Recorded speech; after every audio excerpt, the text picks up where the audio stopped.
Thanks for joining us on the Todd Allbaugh Show. We got about 20 seconds. Wow, that was loud. My old headphones. I don't know what's going on here.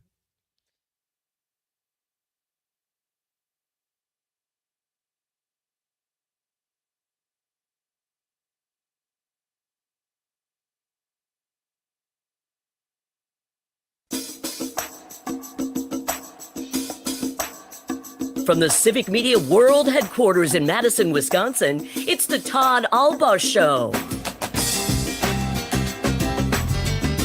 And now, pursuing truth wherever it may lead, here's your host, Todd Allbaugh. Across Wisconsin on the Civic Media Radio Network and streaming worldwide to the Civic Media app. Good afternoon, everybody. I'm Todd Allbaugh, along with Mr. Aaron Zommers on the board. It is 6 minutes past the hour of 2 o'clock on this Monday, July 7th, 2025. It is a great day to be a Wisconsinite. Welcome in, everybody. Back to work. No school. unless you're taking summer school classes. Zommers, by the way, am I cutting out, or is it just my headset that's cutting out? Must just be your headset. I will come in there and see if I can fix it. That's fine.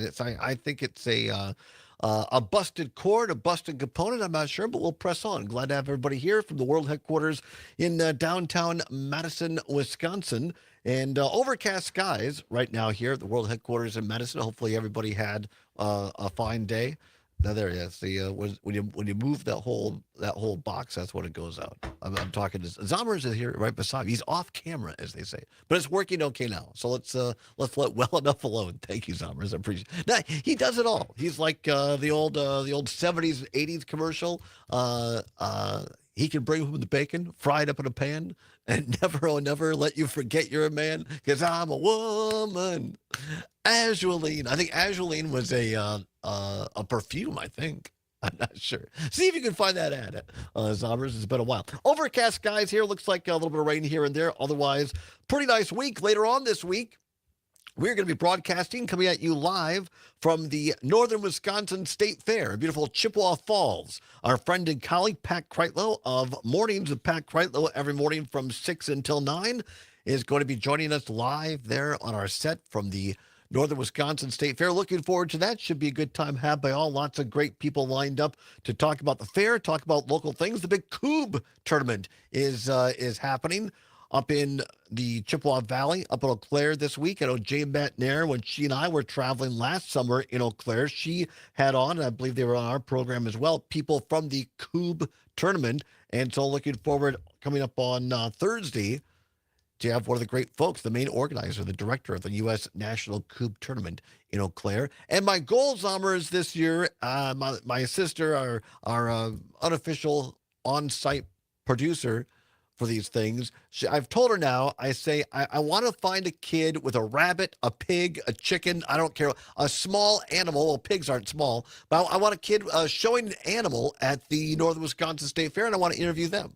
That would be cool. So looking forward to that. So there'll be live animals on the show on Thursday and/or Friday. Cannot wait for that. Should be really, really great. Otherwise, a great week, a busy week planned coming up today on the show at 2:35.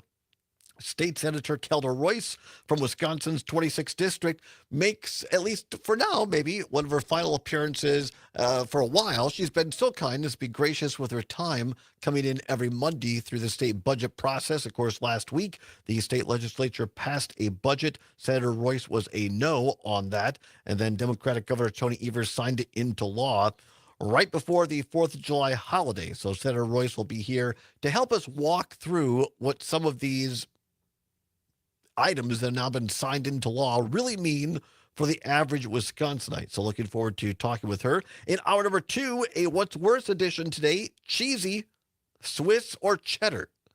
Now, again, some people are going to say, Todd, this is an idiotic question because neither one are bad. But I do know some people have feelings. So we'll ask you cheese feelings in hour 2. And very excited for this. Coming up at 3:35, State Representative Jenna Jacobson of the 50th Assembly District, a Democrat, as she announced this morning at 11 a.m. that she is going to run for state Senate against longtime Republican incumbent Howard Markline, who is the co-chair of the Joint Finance Committee. Looking forward to getting to know Representative Jenna Jacobson in hour number 2 here on the show as well, and lots of other news to get to. Zommers, how was your 4th of July? Good. Didn't do anything too crazy. Ate some good food. Had a couple of brews. Nice. Yeah, not much. I took it easy on the 4th of July proper, just kind of stayed at home, was exhausted, I guess. I just took a day to kind of rest up. And then Saturday, hung out with some friends at the Union. A little hot, but a good time. Happy out. Then went to Richland Center and hung out up there. I helped Mom do a little the gardening, a little weeding, and then a deep clean on the old truck because we're going to be on the road a lot here the next couple of weeks. I'm like, I better get this thing set to go. So I did my truck. And then out of pure Methodist guilt and small town guilt, because there are a lot of neighbors out, amongst them Brady Ewing's parents, out and about. Always great to see the neighbors. But I thought to myself, if the neighbors see me washing my truck and I don't wash Mom's minivan, they'll think, well, what kind of a schlep is he coming all the way up from from Madison, and he doesn't even take. So the guilt alone. So I washed Mom's van, and like the hand washing, which I love. I find it very therapeutic to wash a vehicle. It certainly can be, and I'm sure your mom appreciated it. Yes, she did. She did. It was actually a lot of fun, and we took a big Culver's run. Ooh, we took a Culver's run. Great celebration. Exactly. We had a raspberry lemon ice, not slushy, smoothie. That's where they put the custard in it. And Mom thought, well, we'll kind of get a couple of extra pints to take home. Now I didn't know this. In Richland Center, when you give a pint, you get a pint. In other words, when you donate a pint of blood at the blood bank, you get back a coupon for a free pint of Culver's custard ice cream. I did not know that. How cool is that? And so she had a couple of coupons. So she ordered 2 pints. Well, they rang her up for a party pack. And when they brought it to the van, here we had 4 pints of ice cream. Oh, boy. So it was, nothing. It was hot. So we had strawberries and ice cream. It was a little break. But he drank a lot of water, which is healthy as well. It was a great time. Hopefully you all had a good time. I'm going to talk a little, because I thought a lot. I thought a lot about all of you people that called in and texted in on the 3rd with your comments, why you were not so happy to celebrate the 4th of July. And I pondered on that, and I thought about it, and I have some thoughts after thinking about it. See, I really do listen. It's not just all one-way communication here. So anyway, we'll talk about that a little bit later on in the show as well. I want to start with this.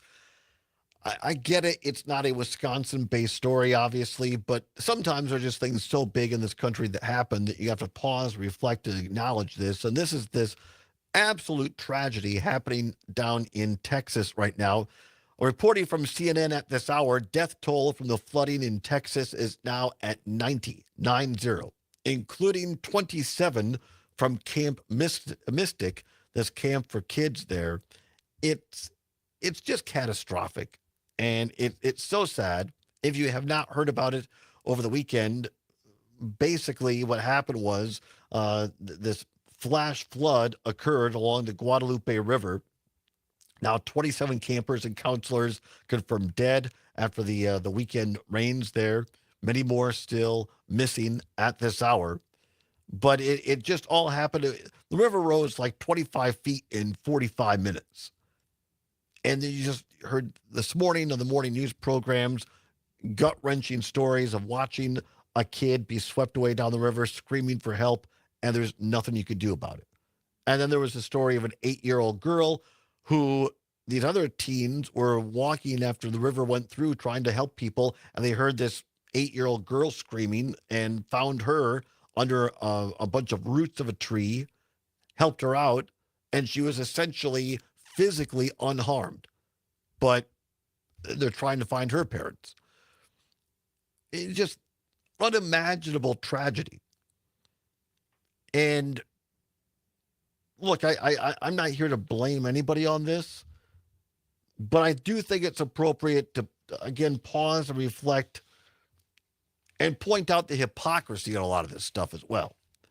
So I want to play you a clip. This is from Secretary of Homeland Security Kristi Noem, who is in Texas over the weekend and took a reporter's question about this flooding. I live in Kerrville.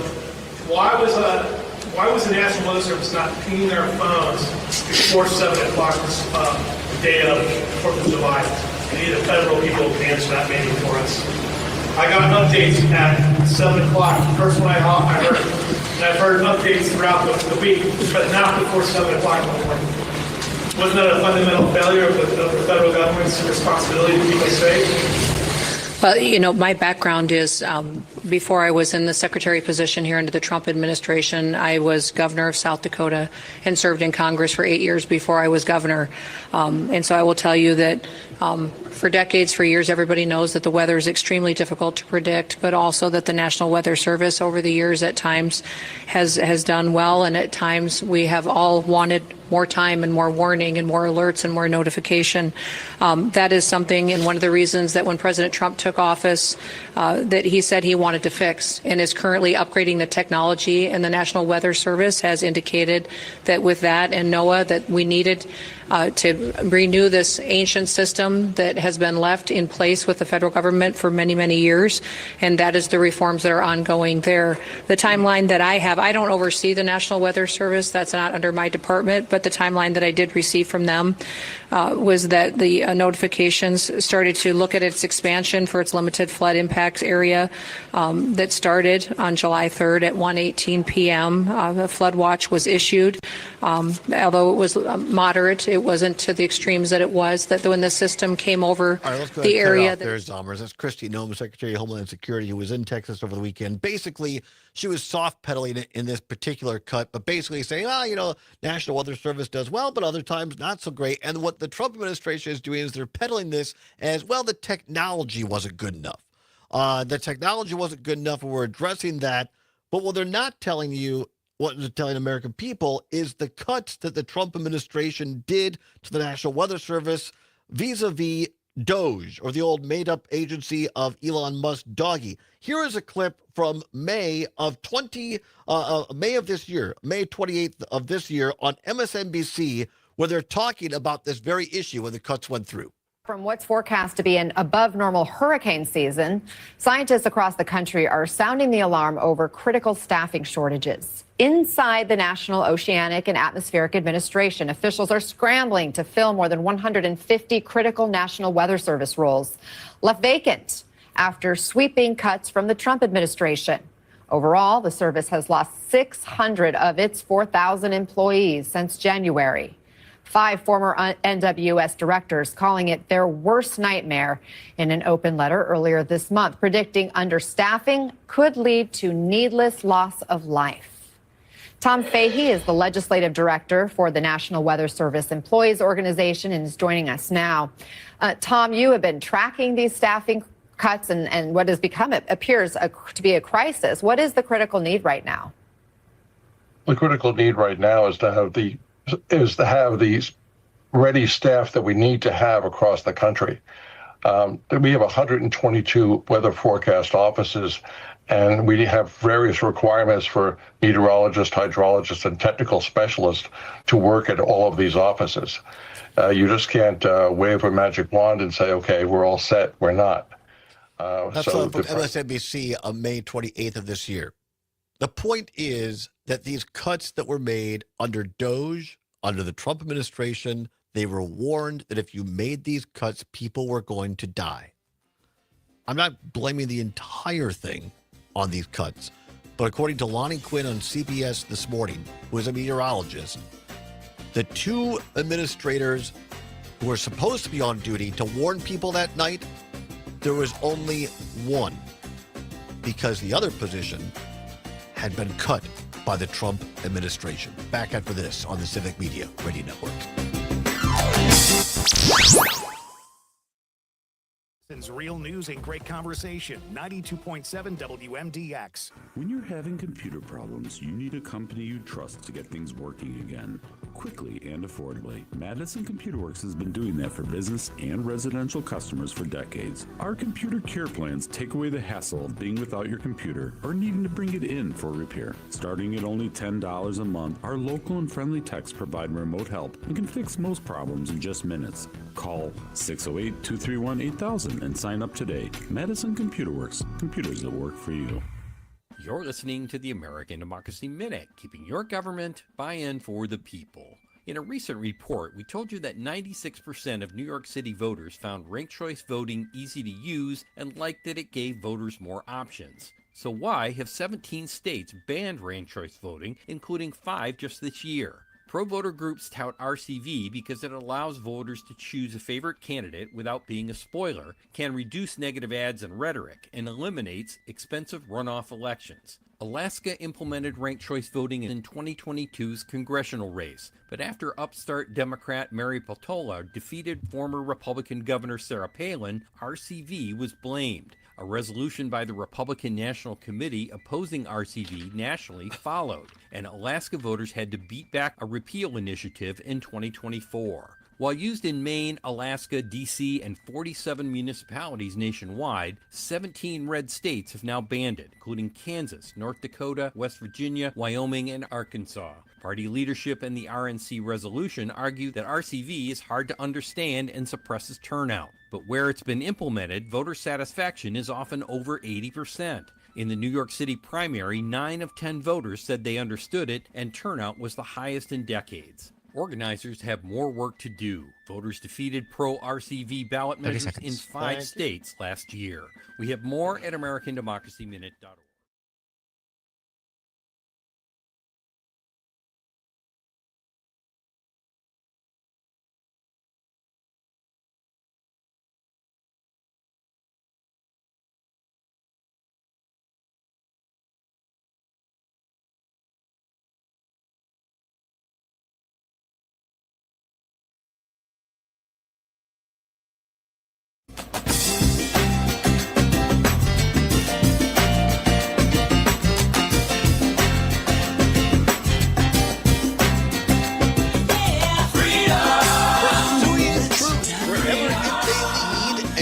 Having fun doing it. Welcome back to the Allbaugh Show on the Civic Media Radio Network. 22 minutes now past the hour of 2 o'clock on this Monday, July 7th. Glad to be back with you along with Aaron Zommers on the board.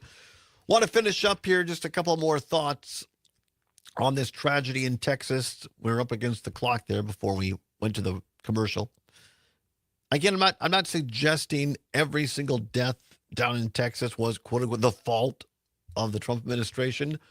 But I think it's curious, and I don't think anybody with an objective look at this can say that the problem wasn't made worse by the fact that the cuts implemented by DOJ back in the first part of this year meant that there were some, my understanding by the reporting this morning from national weather forecasters, is that they had enough forecasters on duty in Texas over the weekend when these rains hit. What they didn't have were the administrators that were in charge of putting out the word and informing the public.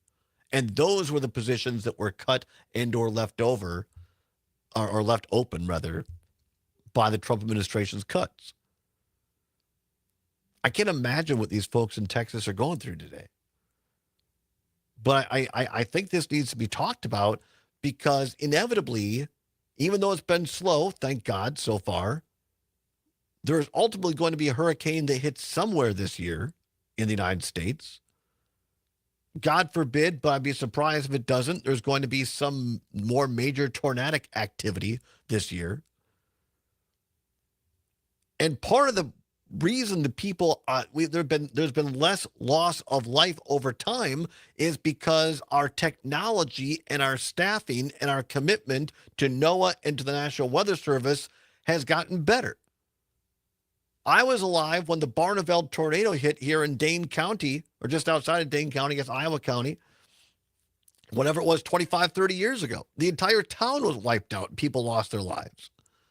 That tornado hit in the middle of the night. And our technology and our staffing for our weather folks has gotten better since then. And these cuts to NOAA and to the National Weather Service, I'm telling you, if they don't get reversed, what happened over the weekend in Texas is unfortunately going to happen somewhere else, and none of us know whether it's going to be us or the people that we love are affected next. 855-752-4842, 855-752-4842. Gene, listening in WCFW, the Tap up beautiful Claire. Gene, thanks for calling. What say you? Well, thank you guys, you and Aaron, for covering this. This is significant, and a lot of places aren't really covering it. You know, it's a flood, and you know the funds for survival, the things that people need to be healthy and to live, are just being whacked. And they've been talking about this for a while. Even some of the weather balloons they've been putting up, not going to do that. There's different things that they're cutting. And then I heard, you know, because I've been watching this on all the different coverage of what's going on here, you know, that even like FEMA was some of the funds, you know, I got to double check sources and things, but some of the funds from maybe FEMA, maybe going for the alligator Alcatraz. Yeah. There's so many awful things happening that impact all of us. And thank you so much for bringing this up, because this is a tragedy. It's horrifying. And then as the man of means that likes to put on a performance is signing the bill that's gutting people's health care and all these things, you know, instead of paying attention to what the country actually needs and deserves.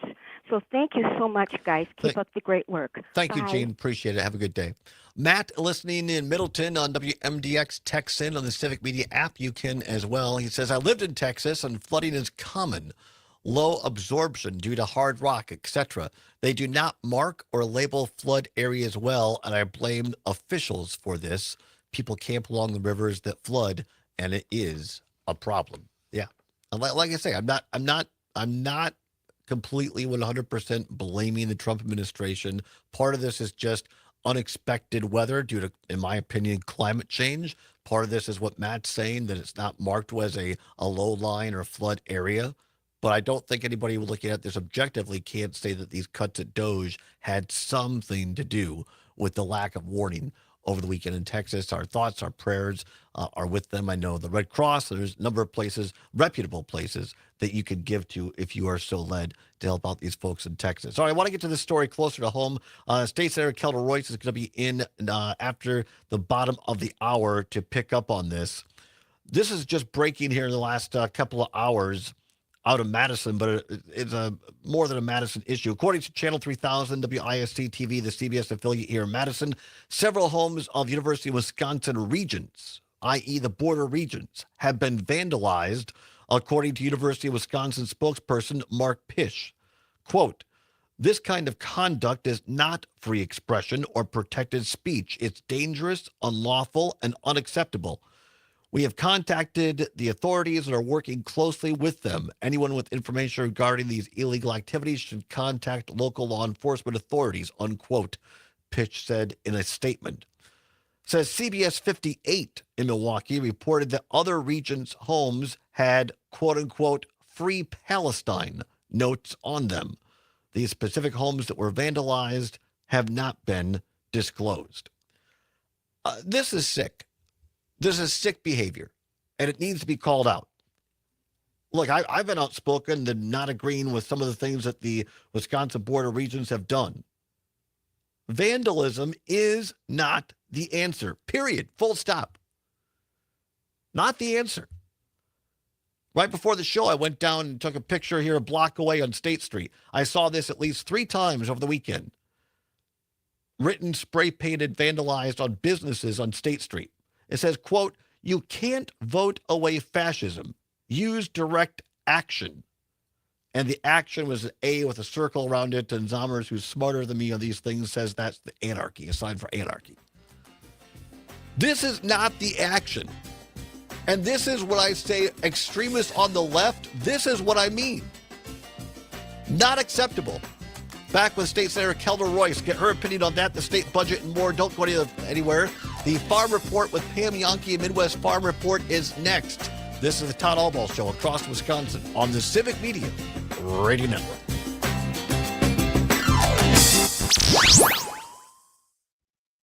Listening to 92.7 WMDX. Reach, engage, grow with Civic Media. Log on civicmedia.us/advertise. Well, the big, beautiful bill has been signed into effect. Does this mean we're still waiting on a farm bill? I'm Pam Yankee with a quick update on what's happening in food and farming news on a Monday. Because there are elements within the big, beautiful bill that mimic what a regular farm bill would look like. Tyler Wenzloff, National Affairs Coordinator for the Wisconsin Farm Bureau Federation, says while the big, beautiful bill does include improvements to dairy margin coverage, livestock disaster assistance, and conservation dollars, it isn't really a true farm bill. While the reconciliation process isn't new, Democrats have used it to pass major, climate investments.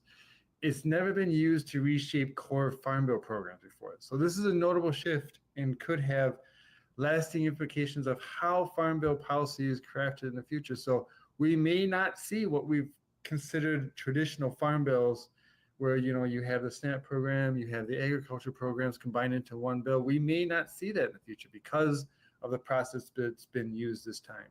Tyler Wenzloff, National Affairs Coordinator for the Wisconsin Farm Bureau Federation. The big, beautiful bill also included monies for trade investment to help production agriculture. What it did not include was year-round investment in E15, no grazing investments, and no fix to Proposition 12.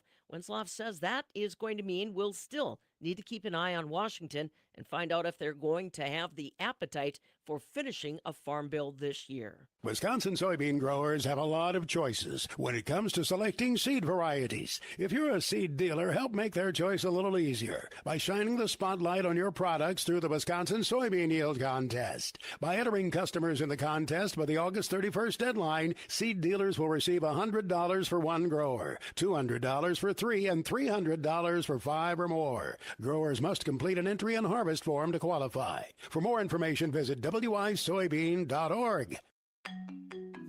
When hot weather strikes your cattle, milk production drops and feed intakes decrease.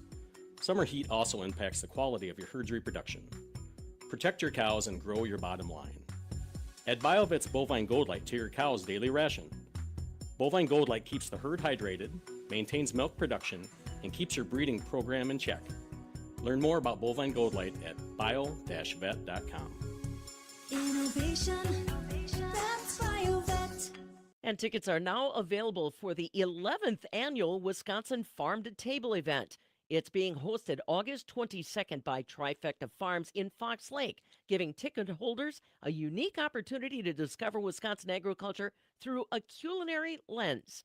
Go to wifarmtotable.com and the tickets are available there. I'm Farm Director Pam Yankee.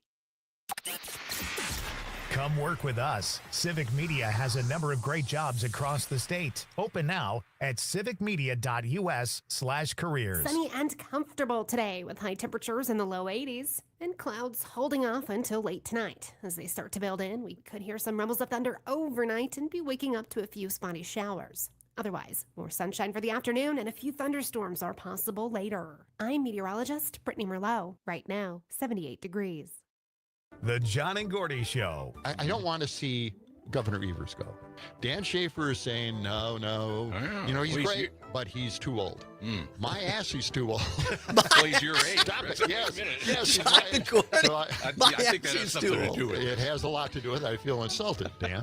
Okay, that was a hidden reason why I didn't want to tell anybody, but thank you, Gordy, for telling everybody my secret. Well, weekday mornings 6 till 8 on 92.7 WMDX My ass is and the too old. Civic Media app. Nightlight with Pete Schwaba. Years ago, I had I think I had a rainbow. No, it was a shirt. It was given to me, and I wore it because I support all people. And a friend of mine, sure you want to walk around in that? A t-shirt, people might think. I'm like, people might think I'm a human being that supports other human beings. I wear sports jerseys sometimes. No one ever says, worried people are going to think you're on the Cubs. Thank you.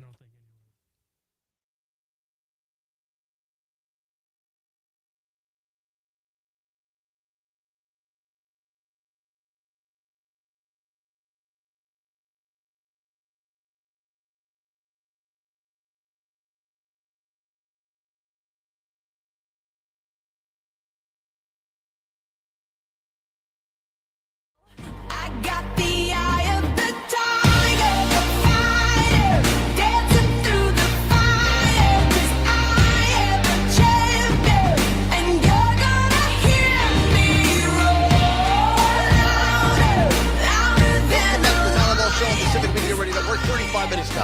the hour of 2 o'clock on this Monday, July 7th. Glad to have you along here on the Civic Media Radio Network from Lake Michigan to Lake Superior, Green Bay, the Mississippi River, all points in between. Glad to have you along here on a Monday.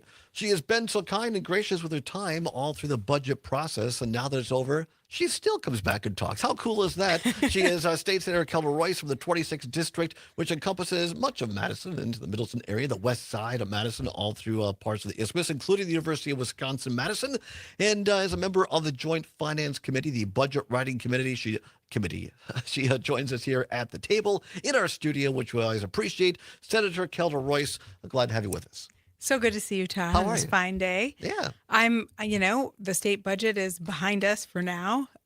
And, it was not what I was hoping for, but I think the good news is now we're going to be able to move on to other things and we can focus on other pieces of legislation, and we'll probably have to do a budget repair bill. All right. Before we get into the state budget, I just want to pick up and get your thoughts on something, a story that I read here right before at the bottom of last hour, coming in the last couple of hours from the Channel 3 CBS affiliate here in Madison and also CBS 58 in Milwaukee. And that is that the University of Wisconsin system, now known as the Universities of Wisconsin, is reporting that several of the homes of the University of Wisconsin Board of Regents have been vandalized over the weekend. That in conjunction, I just went down here by Michelangelo's on State Street, and I was at the terrace over the weekend, and I saw this being freshly written on at least 3 businesses myself on State Street that says, "You can't vote away fascism, use direct action," and the A is the anarchy sign. I just said, for my money, this is sick. I call it out, in my opinion, full stop, that vandalism, that violence of any kind simply does not belong. And I've certainly had my disagreements with the University of Wisconsin Board of Regents, but to use this sort of intimidation, to go to their homes, to vandalize them, I think is extraordinarily dangerous. I'd like your comments on this as someone who represents the flagship university in Wisconsin. I think it's totally unacceptable. In this country, we have an absolute right to express ourselves, but we need to do so peacefully and with our words. And that does not include intimidation, harassment, threats of violence, violence itself, and certainly not vandalism. And, it's disappointing, and it's also counterproductive. I mean, many Americans and many people here, myself included, want to see an end to the war in Gaza. It has been a horrific humanitarian disaster. It has destroyed Israel's moral standing in the world, and it has been an absolute catastrophe for that country, for the people who live there. But this is not going to help. What does help is peaceful protest and bringing more people in to your cause, not alienating people by committing crimes like vandalism. Now, I couldn't agree with you more. To your point, I mean, we've both been active in politics, and I try to put myself in other people's shoes as often as I can. And I guess for people who've never truly been in an organized political campaign or never worked in government, never saw how things work, I guess for a moment I might say, okay, I get the frustration. And they think, well, if we just do this somehow, that people will listen to us. But you and I both know that when it comes to violence and intimidation and vandalism, all you're doing is shutting other people's ears off to whatever you're talking about, right? That's right. You're giving up the moral high ground, and you're turning people off who could be important allies for your movement. Mm-hmm. I mean, chalking is a great example, right? At the University of Wisconsin-Madison, spreading messages through chalk is a really wonderful and important way that students communicate with each other. On public sidewalks. Absolutely. Yeah. On public sidewalks, and it washes off, right? Mm-hmm. You're not hurting anybody. Yeah. Again, you can make a sign. You can stage a protest. You can write letters to the editor. There's a lot of ways to make your voice heard that bring more people in and help actually affect the change you want to see. If that's what you're interested in, those are the ways that we should be doing. That's how we should be channeling our energy. And I think we need look no further than the very successful No Kings protest that just happened. That kind of sustained energy against the Trump administration, against the authoritarian actions of this government are essential. It is an important tool for all of us, but it's only going to work if we do it together and we bring more people in. And the way you do that is through reason and peace. Before we leave this topic, and we'll get into the actual budget here in a second, we had people call in this show on Thursday, I guess last week on the 3rd. Look, I'm somebody who's traditionally really likes the 4th of July. I enjoy that. Me too. And I said my position was, look, I get as much as I can. That it doesn't mean the same thing to everyone, particularly this year on the 4th of July. Mm-hmm. I'm going to talk later in the show. I had a conversation with a friend of mine. I'm going to talk about this a little bit later. But I also said that to me, the American dream lives in each of us. It's in our hearts. It's what we try to get out of the country together within our community. And something my former boss used to say all the time, I like your reflections on this as a state legislator. He said, Todd, you got to sell people hope. If you're just always witching and griping about everything and the world's going to hell in a handbasket and you never give them a hopeful way forward, you lose people. And without, in my case, without being disrespectful on anyone's life situation, what's your reflection as a state legislator?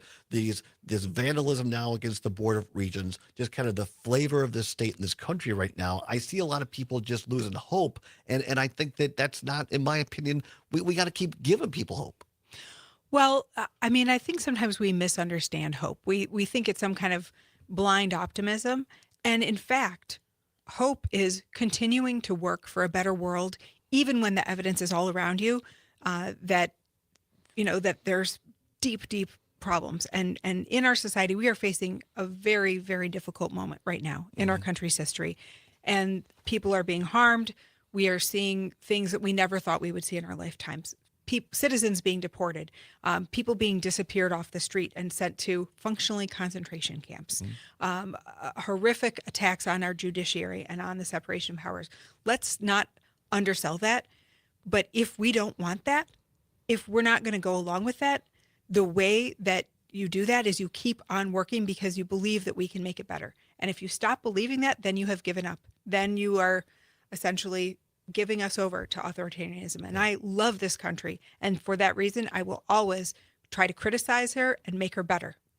We're talking with State Senator Kelda Royce of the 26th Senate District here in Dane County. She is also a member of the Joint Finance Committee. She's been so gracious as to say, hey, you know what, I'll talk to this. One of the many things I love about Senator Royce is that she's never afraid to have difficult conversations and just be honest. And quite frankly, what more can you expect of an elected official these days, in my opinion? And so she's willing to take your calls. 855-752-4842, 855-752-4842. You can also text us on the Civic Media app if you specifically we're getting into the state budget here. And if you have a question, because there's been a lot of, especially with the holiday weekend, people are like, what the heck really happened here? And so if you have a question about the state budget or state government in general, give us a call, 855-752-4842, 855-752-4842, or text us on the Civic Media app. All right, Senator Royce. So the budget kind of got done quickly. It kind of all came together. Democratic leader of the state Senate, Senator Hesselbein, was brought in, and I think, in my opinion, made a really bad bill at least better. And I think we talked to Dan Schaefer, a political editor, on Thursday. I think one of the big winners in this whole thing was the Senate Democratic Caucus, who got a seat at the table and got some things done. You were a no vote. We'll give you time to explain that, but just your general reaction to the budget process and Governor Evers signing it into law at 1:32 a.m. on the 4th of July, or the 3rd, whatever it was. Well, I think the most important thing about this budget is that we were in a terrible race against the federal government, against what Republicans in Washington are doing to try to throw 17 million Americans off of their health insurance. And had we not passed a budget in time, we would have lost over $1 billion for Wisconsinites, and it would have been absolutely devastating. So having that time pressure, I think, really forced Republicans to make a deal. They knew that in the Senate, they didn't have the Republican votes to pass it. They had to they left it to the last minute, irresponsible and reckless of them, but they did finally invite Democrats in. So Senator Hesselbein did have a seat at the table.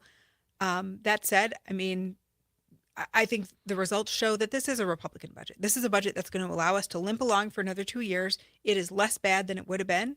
And for that, we should be grateful. but I don't think anybody should be patting themselves on the back. This is not a budget that gives our kids what they need. This is not a budget that invests in the future. This is not a budget that is going to help set Wisconsin onto a strong path forward.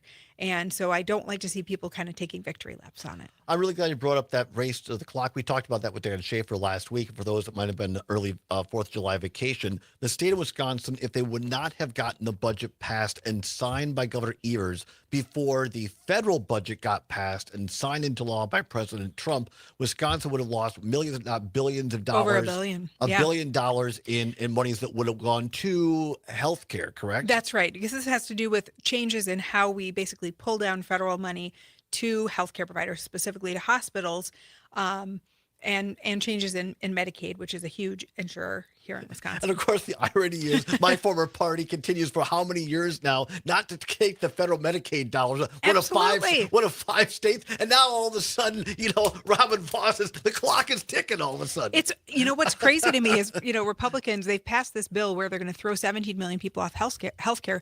They realize it's going to cause mass closures of rural hospitals and nursing homes. So they're going to now pass a bailout bill to give money to these providers, but they're going to just pay the providers to stay in business. Why not pay so that people can have health care?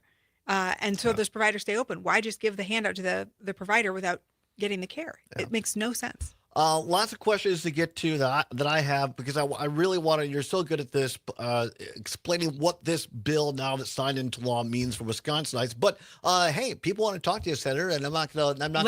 The phone lines are lit up. Let's go to the phone lines in order. Do not hang up, as Matt Flynn likes to say. We see you on the lines. We'll take them in order of your calls. 855-752-4842, 855-752-4842. Let's go to Charles in Madison, listening on WMDX. Charles, thanks for calling. What question do you have for Senator Royce?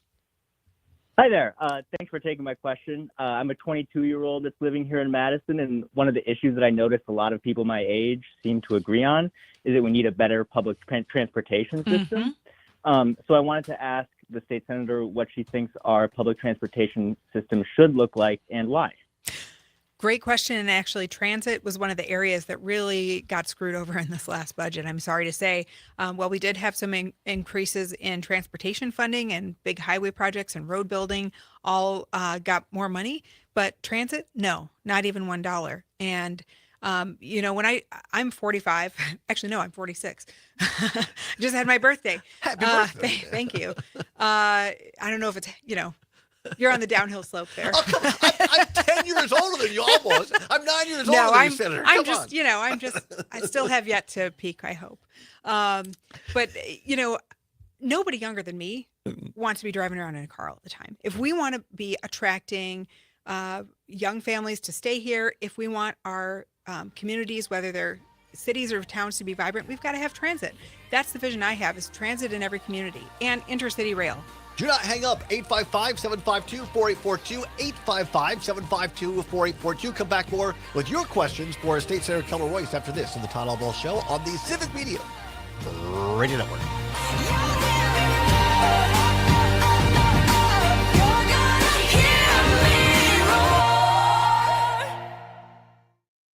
Civic Media app in the Google Play or Apple App Store and take us everywhere. This is the Civic Media Radio Network.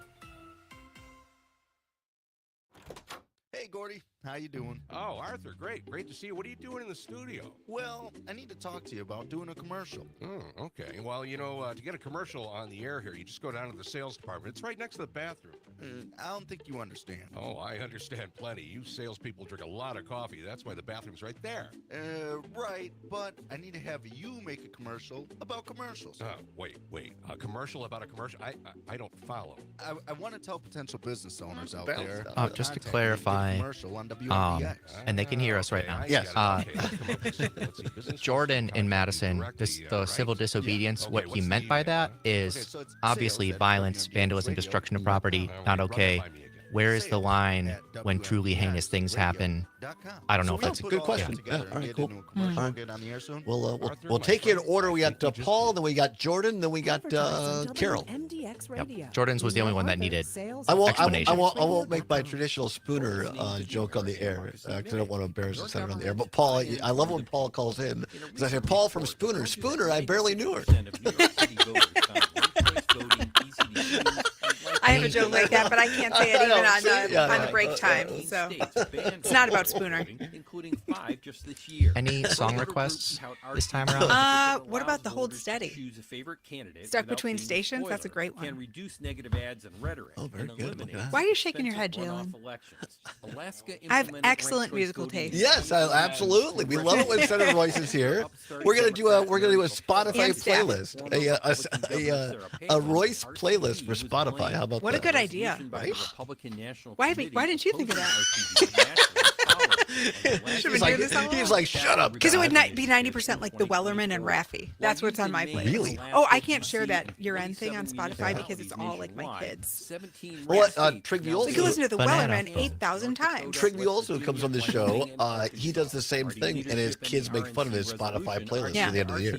Right, exactly. And then it's like, oh, you listen to the Wicked soundtrack like 100 times. By the way, he was very impressed. He wants to have you. We're doing something. Nice. We're doing something for a spin-off of Lincoln Project. He goes, get Senator Royce. See if she'll come on with us. So when we get closer, I'll let you know. I'll do it. Pro-RCV ballot measures in 5 states last year.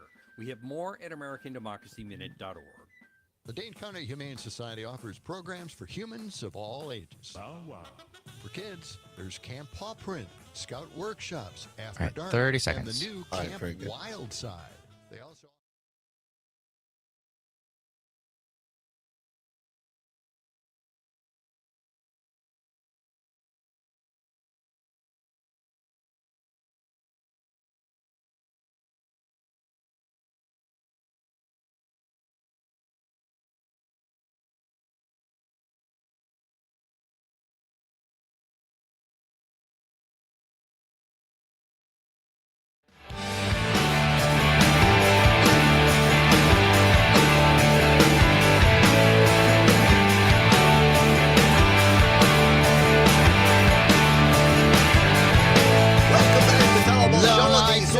Network here on a Monday, July 7th, 2025. It is now 52 minutes past the hour, or 8 before the hour at 3 o'clock. We have an hour number 2, What's Worse for You?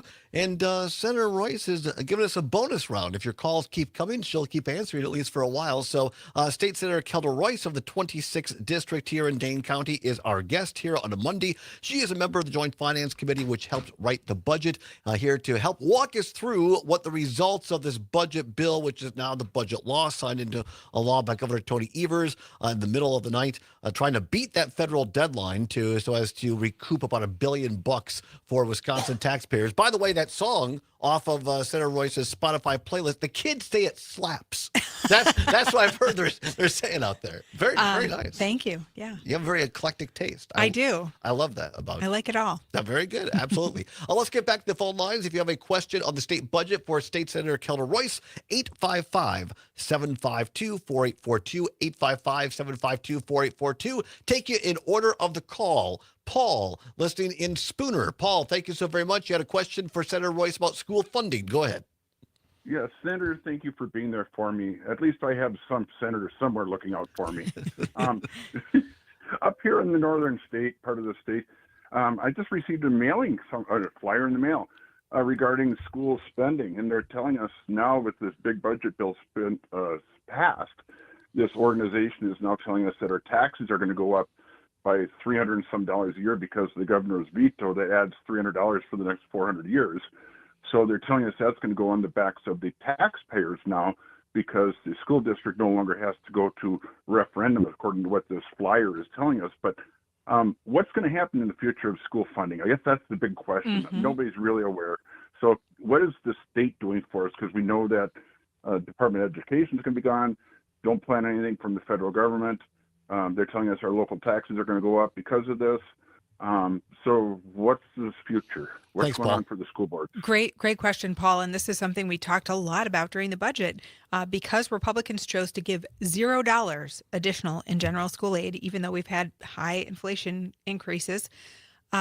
Yes, it is very possible that your property taxes are going to go up. And more importantly, we have been stuck in this cycle for now almost 2 decades of underfunding or cutting our schools at the state level. The state doesn't do its fair share. And then local school districts have to beg their local property taxpayer and pit neighbor against neighbor.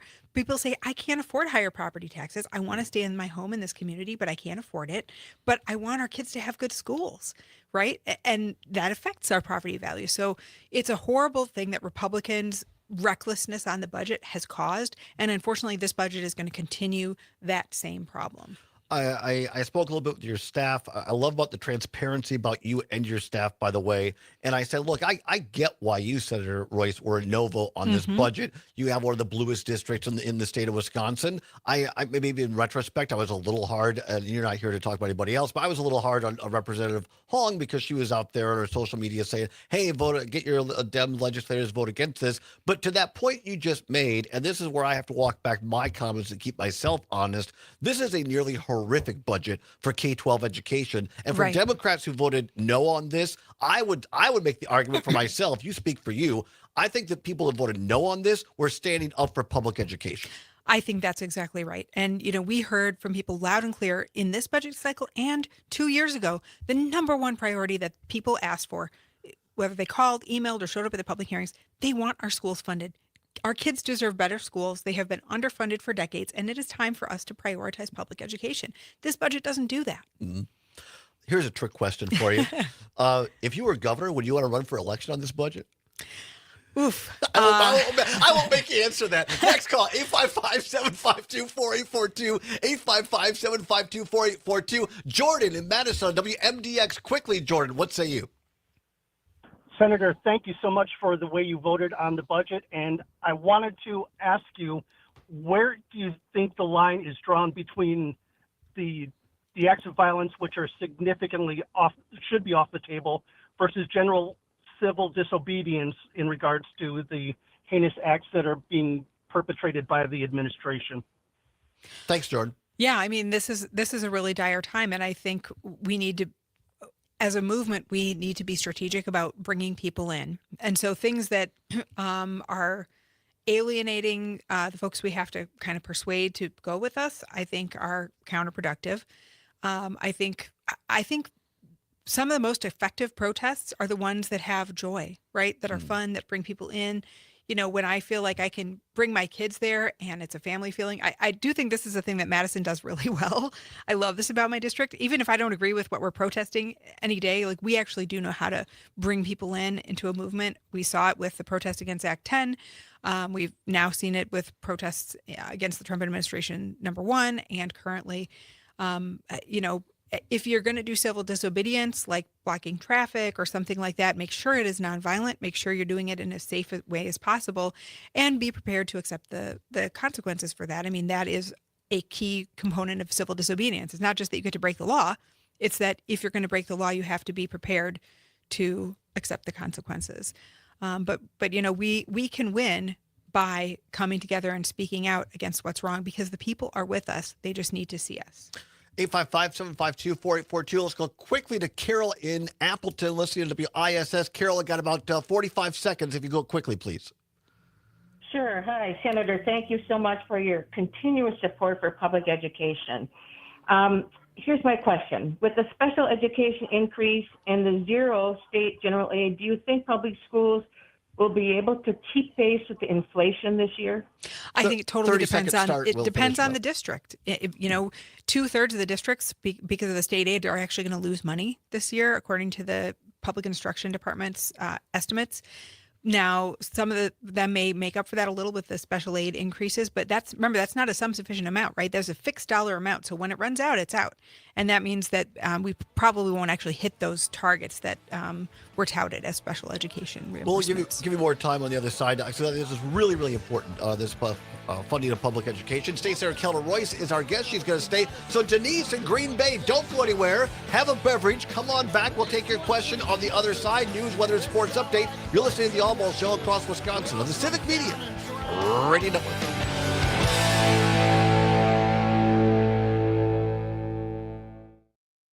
This is 92.7 WMDX Columbus, Madison's home for real news and great conversation. A Civic Media station. ABC News, I'm Michelle Franz. Also, just like you said, everybody's talking to you about education. Well, we got, 5 phone calls, and 3 of them are about education. Yeah, right. Do you want the mics off for the stream? It's okay with me. It's fine. We're fine. We won't talk about anything too seedy or no other of my mysterious. family members ever fight with me about politics, so I already revealed that. Sometimes my husband would be like, "Do you really think?" Or he'll try to tone police my language in one direction or the other. You should be more fired up about that. And I was like, really? You think I should be more fired up on social media? And for those watching the stream, that was my opinion last week. The governor will not run for election because if I were the governor or his staff, I would not want to run this budget. Well, I think the reality is,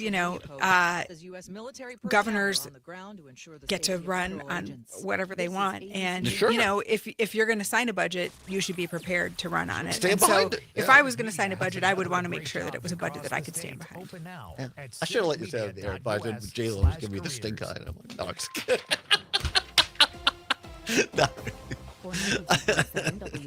I should have made fun. I just think that's what people were playing the parlor game. And I said scale of 1 to 10. I asked Dan Schaefer. I said scale of 1 to. You're way too young, Jalen, probably. But you ever heard anything called the McLaughlin Group? It's an old show. I know I'm old. Jalen may look like he's a young chap, but his sensibilities he's an old soul. He That's could be in fantastic. his 60s. Well, there's this. Was it PBS or who? Where was the McLaughlin Group at? John McLaughlin. He was a larger than life character, and he'd have on people from Chris Matthews on the left to Pat Buchanan on the right. But actually having conversations, right? Not just yelling at each other. So he'd go through at the end of the show. He'd have this rapid fire question. He'd have these questions. So the question I asked Dan Schaefer was in John McLaughlin tone. I said, on a scale of 1 to 10, 1 being no chance at all, 10 being metaphysical certainty he'll run again, I ask you, Dan Schaefer, will Governor Evers run for a 3rd term? And he said the answer was 6. And then McLaughlin would go around the table, Pat Buchanan, Eleanor Cliff. And then at the end, he always said, the correct answer is, so I said the correct answer is 2. Wow. Any governor who wanted to run for a 3rd term would not have agreed to a budget which obliterates K-12 education, especially when you market yourself as the education governor. Meanwhile, he had no major Democrats around him when he signed it in the middle of the night, a couple of staffers clapping like crickets. This is not a governor who's going to run for a 3rd term. That was my take. I kind of think it's up to Kathy. As well, it honestly maybe should be. Hey, right. I mean, I think she wants to play pickleball. It's a hard job being governor, but it's really hard to be married to the governor. That's what I would think. Probably. That's what my husband thinks. Ask Sue-Ann Thompson. Political spouses, man, they need a hand. They deserve applause. 100% agree. 100% agree. Named to the All-Star game next week in Atlanta. We'll get to start tonight. All right, Denise, thank you for holding. We're going to get to you right as soon as you come back here. The Brewers with a 3-2 win over the Marlins yesterday to take that. And I checked in and made sure she was still on the line. We're good. All right, fantastic. After a long road back from surgery. So what was it like being back on the mound? It was kind of strange. I'd be sitting here and the next thing it's like, man, I'm about to throw my first game in 2 years. And just everything you go through in the rehab and think back to, oh my God. All the Denise they care about public ed. Well, you dressed for the set today. You got the blue. You look fantastic on camera. I'm dressed for Jenna Jacobson's campaign launch. Oh, that's right. You want to It was talk this a little bit morning. about that? Yeah, it was great. She's She's coming gonna be on on. at 3:30. Yeah. Two-hit ball or whatever it was. I mean, he was sensational. That's Brewers manager Pat Murphy. I promised Jalen we'd have a hard out at quarter after. I'll give you guys All time. good. Yeah, because I got my fundraiser at 4. Rum punch at the old fashioned. Yeah. What is it? We're Rum and punch at the old fashioned? Rum punch. I ordered a bowl of rum punch for everybody at the old fashioned. So if you want, you stop by at 4 if you want to. Yeah. After the show. Yeah, 4 to 6. We'll be there. You can have the last, whatever's in the bowl left over. I'll split it with you. I love it. That's fantastic. Don't you have a haircut? Well, yes, I got. See, I wrote. You don't need a myself- haircut. Well, I know. That she's exactly right. I don't need a haircut. With hair like this, I shouldn't be getting it. But last time I forgot. So just like a kid, I had to write myself a note. Haircut. Don't forget, Todd. After the show, I gotta go across town to my hair care professional on the west side. Well, yeah, don't miss the scalp massage. That's what. Thank you. She gets Yes, it. I My do. sister harasses me for the price I pay. I will admit freely it's way too much, but it's the one nice thing. I'm not a smoker. I'm not a heavy drinker.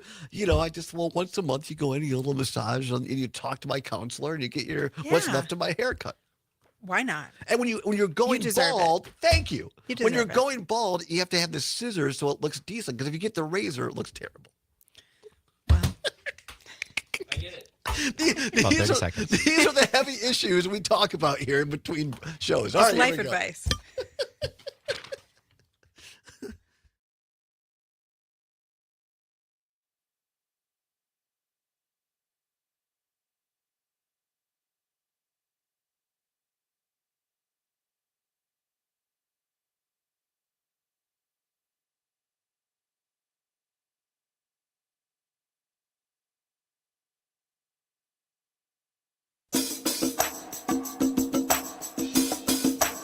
From the Civic Media World Headquarters in Madison, Wisconsin, it's the Todd Allbaugh Show.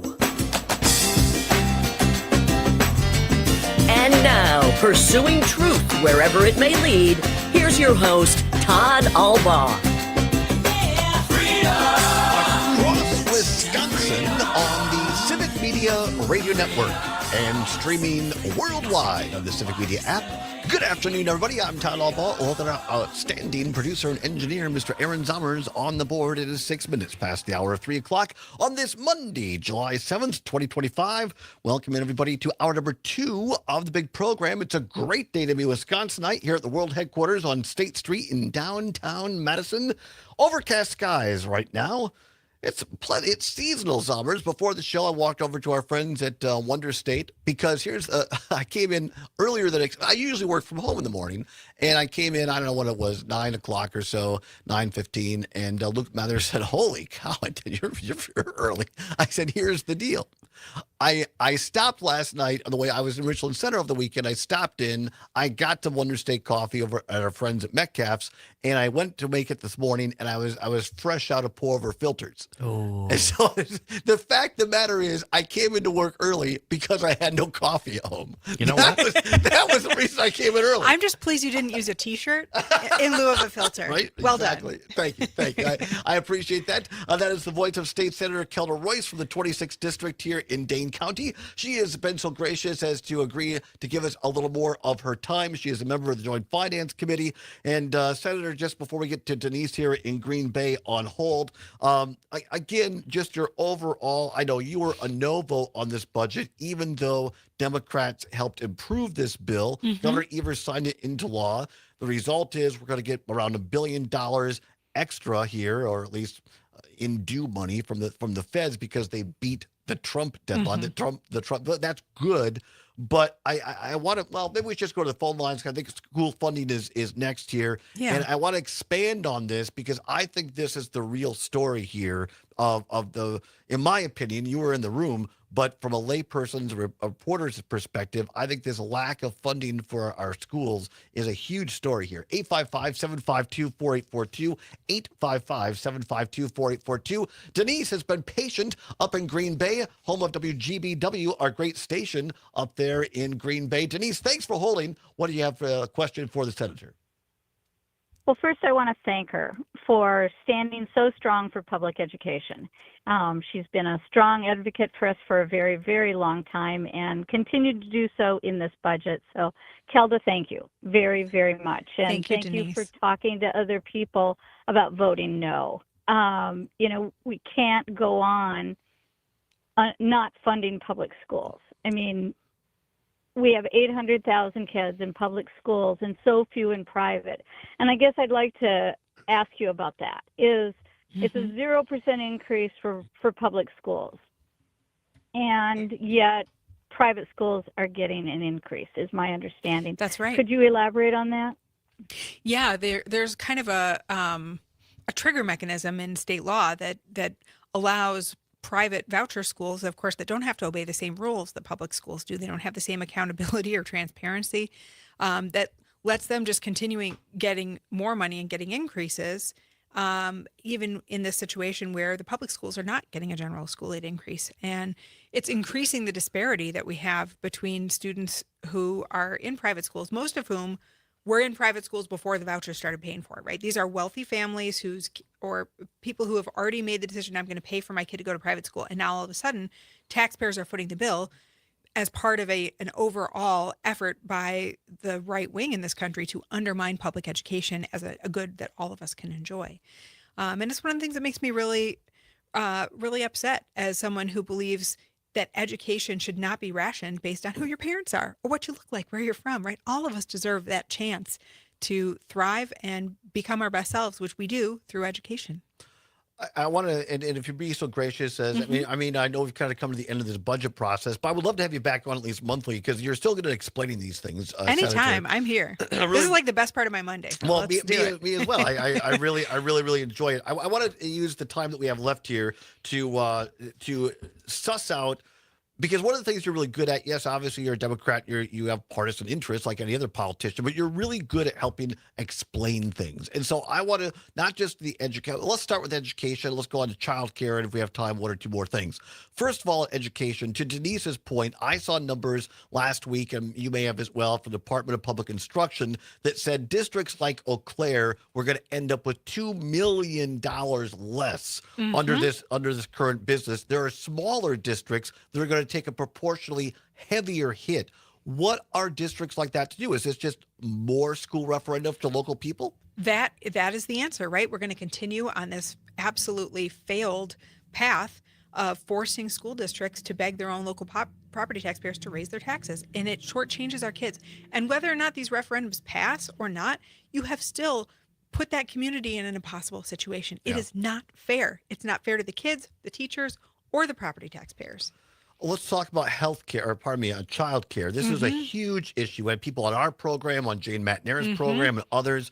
As I understand it, this funding that went through in the state budget last week and the governor signed into law, it addresses the healthcare concern, and very quickly, because of these COVID pandemic dollars, it basically put a Band-Aid on child care issue in Wisconsin. Those monies are no longer available. Without a new budget, there would have been $0 allocated to this. There are, you probably know the number, I don't off the top of my head, the number that was put into childcare, but that number is for 1 year. Right. It's about $100 million, so it's way less than we need, less than half of what we need, in fact, for that 1 year.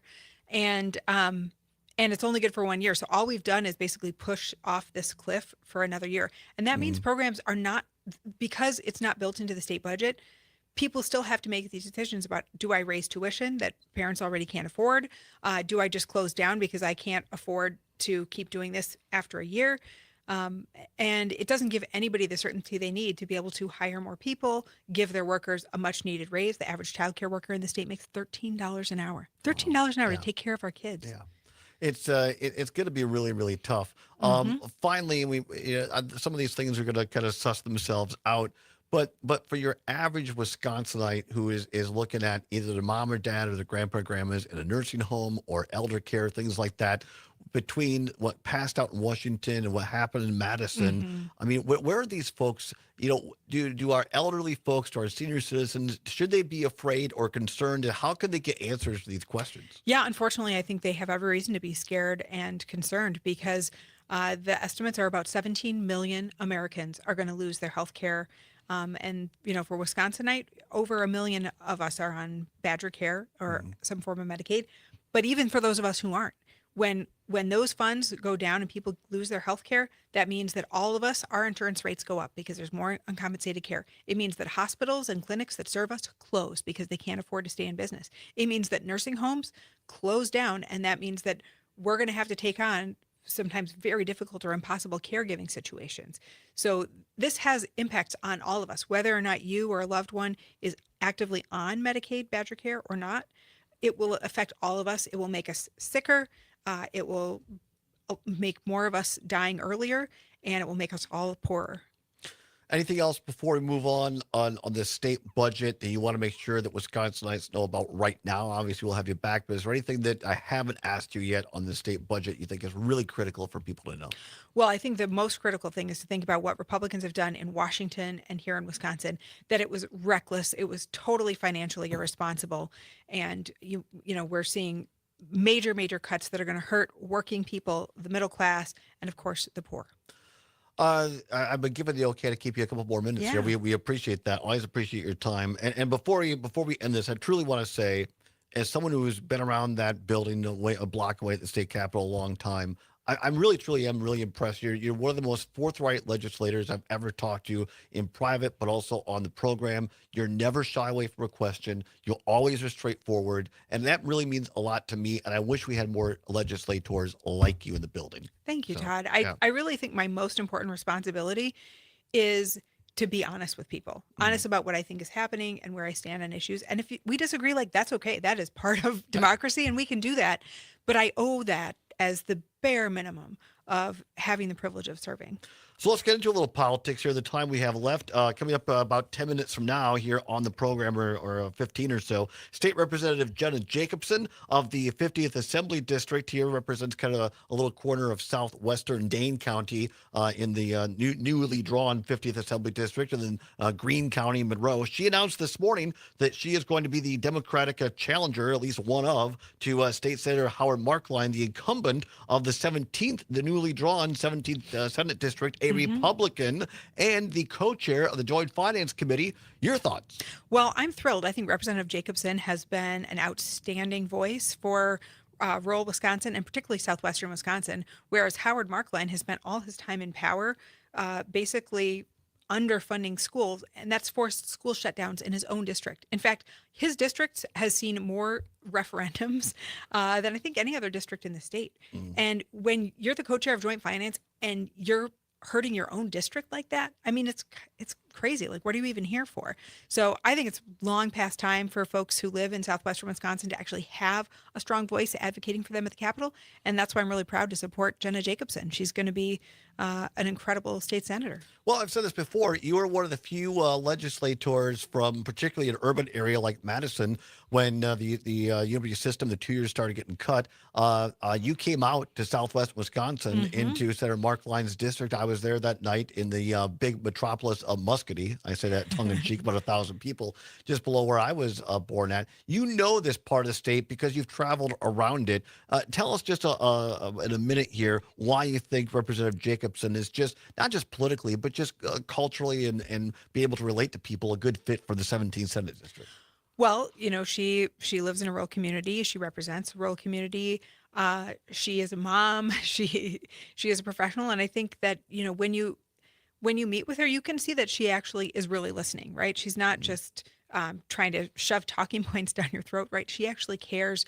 And she has put in the time to go hear people's concerns. And she has taken them over her years of service in the legislature to the Capitol. She works across the aisle when it's necessary and when it's possible, but she's also not afraid to just say, hey, this isn't going to work for my constituents. And, as someone who, I'm a girl from Taylor County, and, it means a lot to me to see someone who is able to really be authentically herself and bring these voices into the Capitol that even, Republicans claim to represent rural Wisconsin, but more often than not, they're screwing over their own constituents out of healthcare or public education. Again, my opinion, big winners in this budget, state Senate Democrats. Do you all in your caucus have a chance to take back the majority? We will take back the majority. Ooh, look at that. Look at that. All right, 1 minute left, Summers. Let's get the senator involved here. Time once again for What's Worse. Let's go. This or that, this or that. Then, of course, The choice is yours. You can get with this, or you can get with Time that. once again for what's worse. this, No or you can prize get money with that. involved, nothing giveaway, You can but it get is your with chance to have your voice heard across the entire state of Wisconsin on all 11 News Talk Sports stations of the Civic Media Ready Network. All right, Senator Royce, we always appreciate this when you play along. Big topic today, controversial for some. Category today, what's worse, Swiss or cheddar? Swiss or cheddar? That's so. 855 First of all, 752 4842. object to the question. How dare you, sir? How dare you? I know. I mean, I can say obviously it's Swiss. Because, It's worse. Yeah. Yes, because cheddar is incredible. Right. And I mean, there just isn't even a bad cheddar. Like the sharper, the better. But Swiss is worse because there's less of it because there's holes in it. She does it all. She can legislate. She knows what she's doing, and she has an opinion on Swiss cheese. Melt it up. Senator Royce, thank you so very much. We Thanks, appreciate Todd. you. Always a pleasure. She'll be back here soon. We'll make sure of that. Always appreciate her time. Come on back. We'll play more of What's Worse on the other side on the Civic Media Radio Network. Madison's Real News and Great Conversation, 92.7 MDX. This is the story of the one. As a safety manager at a manufacturing plant, he does everything he can to keep his coworkers safe. From finding ways to reduce risks to keeping safety supplies in stock. And for that, he relies on Grainger. Grainger offers a broad range of quality products and next-day delivery, so he can always play it safe. Call 1-800-GRAINGER, click Grainger.com, or just stop by. Grainger, for the ones who get it done.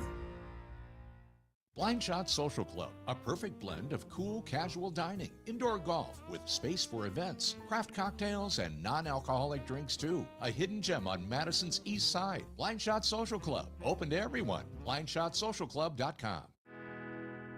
I'm Dan Schaefer. Let's recombobulate. Ever since I started the recombobulation area, I've written an in-depth breakdown of every new edition of the Marquette University Law School poll. The newest poll asks about a range of topics: whether Tony Evers should run for a third term, where people stand on Donald Can we Trump's do economic the policies, teaser? and a host of issues relating to the state budget. The poll paints a picture of a polarized Wisconsin. Many people are very dug into their partisan camps. We got to 4 tomorrow, right? No, we have Tom Kircher. Oh, yeah, that's right. And what's worse tomorrow is, being sore, being sick. All right. 3, 2, and 1. Hey, everybody, join us next time. Tom Kircher from Wisconsin Watch will be in to take a look at the latest. Try that again. 3, 2, and 1. Hey, everybody, join us next time. Tom Kircher from Wisconsin Watch will be here to take a look at Wisconsin headlines, including back at the state budget, and a what's worse for you, being sore or being sick. Join us. All right. Thank you. And we got about 30 seconds. Awesome.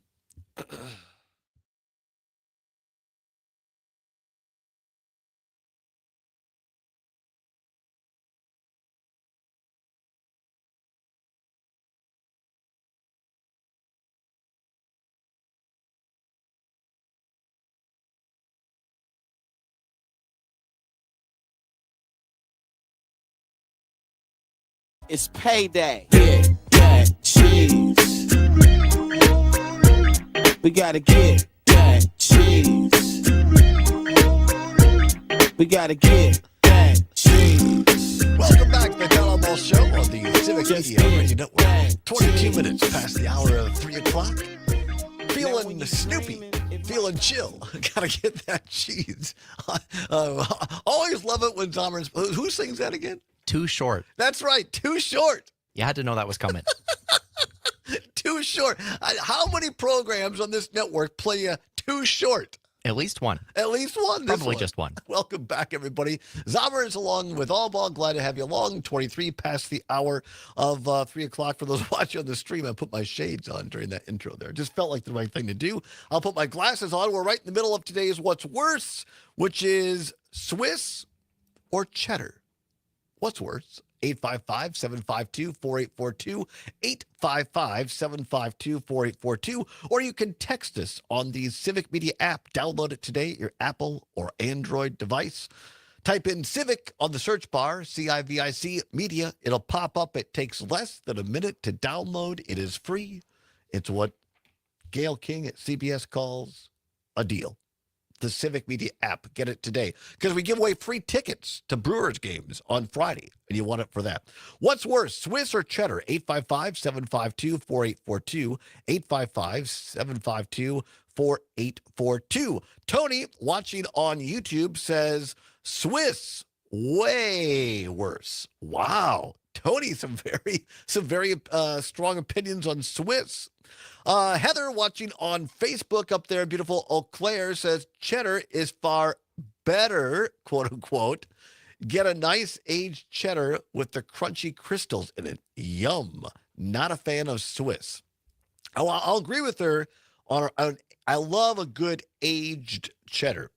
A 10, 12, even that occasional 15. When you get like a 15 aged cheddar, I can only afford just a slice, so that's like $20 or whatever. But you only do it, a couple times every a year. once in a while. Yeah, for a special. But she's right. When you get those little crystals in it, that with a nice Cabernet or something like that. Yeah, absolutely. You can't go wrong. I know I sound a little hoity-toity right now, but I like Hooks. I like Hooks aged cheddar.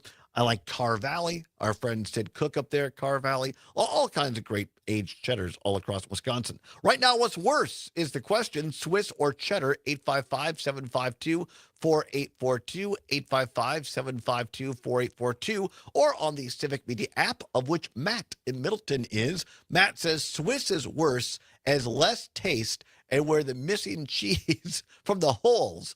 Also, cheddar can be eaten on pie, of all things. Yeah, a mild cheddar, right? The old, what is it? What's the old saying? Cheddar with pie, or pie without cheddar is like a hug without a squeeze. I don't know. I have no idea what you're talking about. Mom's yelling at the radio right now. She knows that saying. Anyway, what else we have? Well, Swiss, I think it depends. Now, being that I have family and friends in Monroe, I spend a lot of time down there. Some of the cheese makers in Monroe, they really know the Swiss cheese I've had in Monroe. It's very different than like your, I don't want to say generic, but store brand off the shelf. So I think if you have good cheddar or good Swiss, it has a really great flavor. I know some people are commenting like, where's the extra cheese for the holes? Right. The reason Swiss has holes, it's the type of bacteria they use to create it. Creates extra carbon dioxide, so they get just bubbles. Right. It's a cool little thing. Steve in Milwaukee, listening to WAUK, says they both have their purpose. Swiss is better with some things like ham or burgers. Cheddar is good almost always. Nicely done. Thank you very much here. What else here? Carrie in Tosa, listening on WMDX, says cheddar is way better. All right. Another listener on WMDX says both Swiss and cheddar are delicious. From Praise, Wisconsin cheese. All right, very good. Is that Praise, Wisconsin cheese? I think they're just saying Praise, Wisconsin cheese. Praise. I thought that was like a brand or something. All right, very good. Yes, Praise, Wisconsin cheese indeed. Our old friend Whistler out in the RC in the Driftless, listening on WRCE. Whistler says Swiss holes. Swiss with holes is worse, I think is what he's saying. Oh, Swiss with holes. I got it. Yeah, it's the W slash. All right, got it. Swiss with holes is worse. Is there a Swiss without holes? I don't know. I don't think you can have Swiss unless you have holes. Parker Olson, one of our great producers here on Mornings with Pat Kreitlow. I'm going to be on Pat's show on Thursday. Now, how's this? I'm going to be. Should I just go up to Pat's backyard on Thursday? Because I'm going to be in just knock on his door. Maybe I will. Just open it first. Try to open it. Parker, he says, Tony has never led me astray. Swiss is worse. Oh, so he's Team Tony, saying Swiss is worse. All right. Parker tried to suck up to Tony there. No, I think that's great. So, I should figure out what I'm going to do on Thursday because I appear on Patrick's show on Thursday morning, and then Pat's going to be on our show helping guest host at the Northern Wisconsin State Fair on both Thursday and Friday. I'm looking forward to it in nervous anticipation. I definitely think you should just show up at his house. And if he's not listening now, he won't know. Too bad. He probably has security, understand? And then I'm going to get shot or something. I don't know. No, it's just, you'll see, you got to put your face in one of the cameras so that he goes to check and he's like, geez. Tony says, Todd, I can't help that I'm right. Oh, Lord, it's hard to be humble when you're perfect in every way.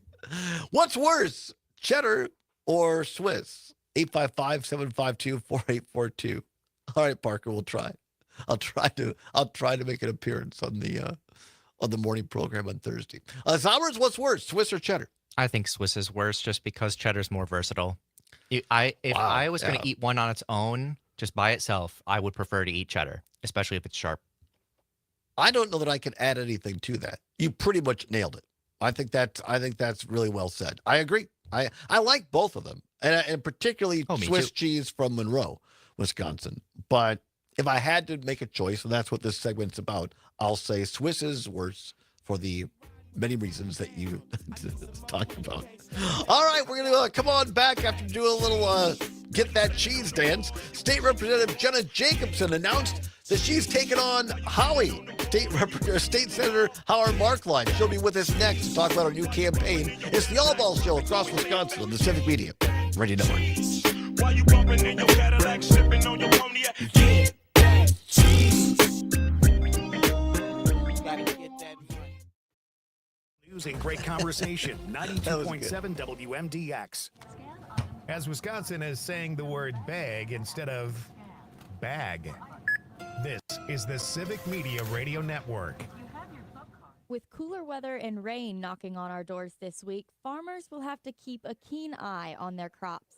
I'm Kylie Allen with the Midwest Farm Report, today taking a look at your closing markets. Anastasia Kurth is the Extension Regional Crops and Soils Educator. She's here with a reminder that scouting fields is a must this time of year. We have had some reported sightings of the fungal disease in neighboring states, so we're going to have to just keep an eye on it here in Wisconsin. And like I've said before, just scout your fields. That is the most important thing you can do. Be aware of what's going on in your fields. Take a walk, like a good 20 feet into your field, past those end rows. Get in there and just see if there's anything going on. Being vigilant of what's happening in your field is most important. Anastasia Kurth, the Extension Regional Crops and Soils Educator, along with us. The opportunity for diseases such as tar spot in crops can increase with wet weather. So remembering to scout those fields will continue to be crucial for this year's crop success. I'll be back with a look at your closing markets after this. We just got this voicemail. All right. Hey there, I didn't know if Todd Allbaugh was live today or if it's another recording. Yeah, they're trying to come up with the old saying, apple pie without cheese is like a kiss without a squeeze. That's it. It was kind of maddening listening to him, so I had to call in. Okay, this is Brian. Thank you. Call if you need to, 608. All right, play that. We're going to play Besides that. the phone number, yeah. We'll end it. That's been. Well, we'll see. Well, I don't want to step on Representative's time. We'll see. That's really funny. That's really, if we don't, maybe we'll play it at the 10, the last segment. Yeah. Today's Steffes Group carries on that tradition. I'm sorry, I couldn't think of it. You expect from the first conversation to the final bid. We're more than an auction company. We're your partner in sharing really your funny. legacy because here, handshakes still mean something. Hello. Thanks for joining us. Right now for information on auction Representative, how are you? and to find a local representative. Can you hear us? I'm good. How are you? I am well, thank you. Thanks for joining us. Can you hear all me? All right. Yep, I was just a little bit of a delay there, so I think we're all good now. Thank you very much for taking the time.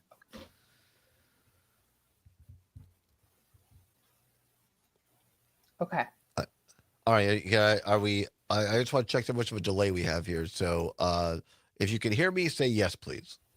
It seems you're cutting in. All right, I'm not sure whether I can hear you, but it cuts in and out.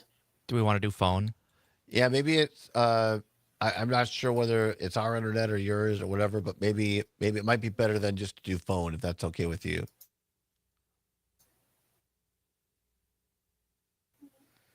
I'll have Zommers talk to you here, and we'll send you the phone number if you just want to call in via phone. We could do it that way. I think I got it. It's the 855. Yep. 752. Yep. 4842. Okay. Yeah, let's do that, please. Thank you so much.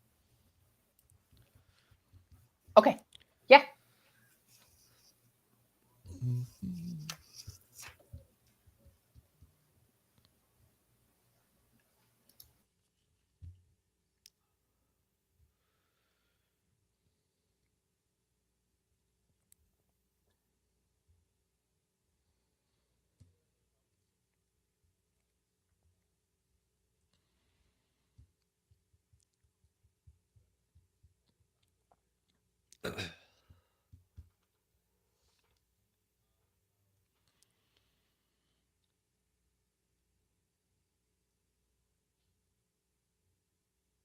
Yeah, we've got her on the phone. All right, cool. Thank you. Everything sounds good there. So. All right, awesome. Thank you.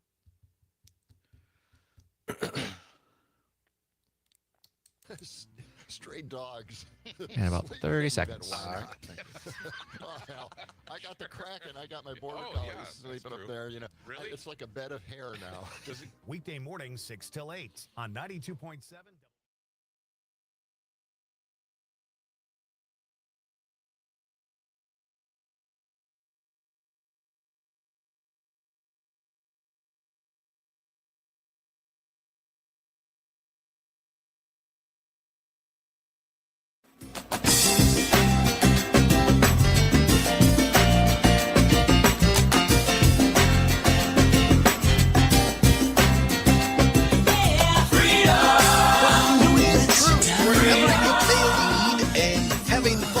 Welcome back to the Allbaugh Show on the Civic Media Radio Network. Glad to have you along. It is 3:35 on Monday, July 7th, 2025. Yes, we're live. We had a caller a little while ago. There's a new feature. You can leave us a voice message. We're going to get to that after this segment. But yes, wondering if we were live today. Yes, we are absolutely live and love to be here with you on a Monday, July 7th. All right, joining us via phone now, and this is very exciting. Very glad to have her here. The first time she's appearing on this program, State Representative Jenna Jacobson from the newly drawn 50th Assembly District, which encompasses a portion of southwest Dane County and then down through the greater Greene County area, including the beloved city of my own Monroe, Wisconsin. She is joining us via phone from her home after announcing this morning that she intends to challenge State Senator Howard Markline, the incumbent Republican of the 17th Senate District. Representative Jacobson, thank you so much for taking time and joining us today. Well, thank you so much for having me. I'm really excited to be here to talk about this candidacy and to get started on this race. We're thrilled to have you on and learn a little bit more about you. First of all, before we get into the race and what this is about, as I do with everybody who appears on this program for the first time, tell us a little bit about yourself, where you grew up and your background, and what led you to the state legislature. Sure. So I graduated from Frederick High School in northwestern Wisconsin. It's about an hour and a half south of Superior. And after graduation, I started out at UW River Falls and really, loved Wisconsin. And then my husband married him, and we moved out of state to go to finish school, I guess is the best way to put it. Mm-hmm. And kept thinking, man, we just can't wait to get back to Wisconsin. And so when we moved back, started our family, and kind of just wanted to see what I could do to serve my community. I started doing some of that through my church. And in 2017, I decided, late 2016, I guess, technically, I decided to run for the village board because there was a lot of folks in my church who were on the village board. And I thought, I can do more for my community. And I had been hearing so much about how people really felt like their government wasn't listening to them. They weren't feeling represented.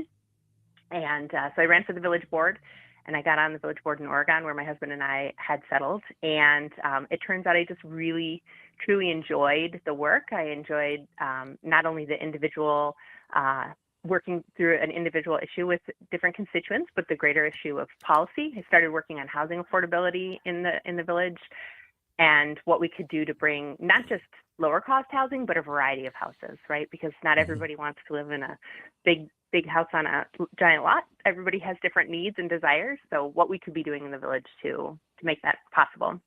And in 2022, when the maps were redrawn, my incumbent assembly representatives were drawn out of the district. And so I realized that I could have this opportunity to work on affordable housing at the state level. I could take this opportunity to work on municipal funding at the state level because my time on the village board really opened up my eyes to not only how we fund our communities or don't fund our communities, frankly, but also how we restrict and remove local control from those communities. And I have 3 kiddos in the school district down here and realized that what we were doing for our public schools was not working. And I have a traditional track learner, a special education learner, and an advanced learner. And I'm always continually impressed with what each teacher can do to support those kiddos, and also knowing they're doing that with chronically underfunding our schools and having to buy their own supplies and so many other things that we hear about from our public education system that as a state we could be doing better on. So I decided to take that leap and run for the assembly, and have been, again, really enjoying that work. I get to serve on the Agriculture Committee, and I'm currently the ranking member on the Agriculture and Sporting Heritage Committees, which I just truly love because they reflect so much of Wisconsin and what my husband and I wanted to return to when we were done with school.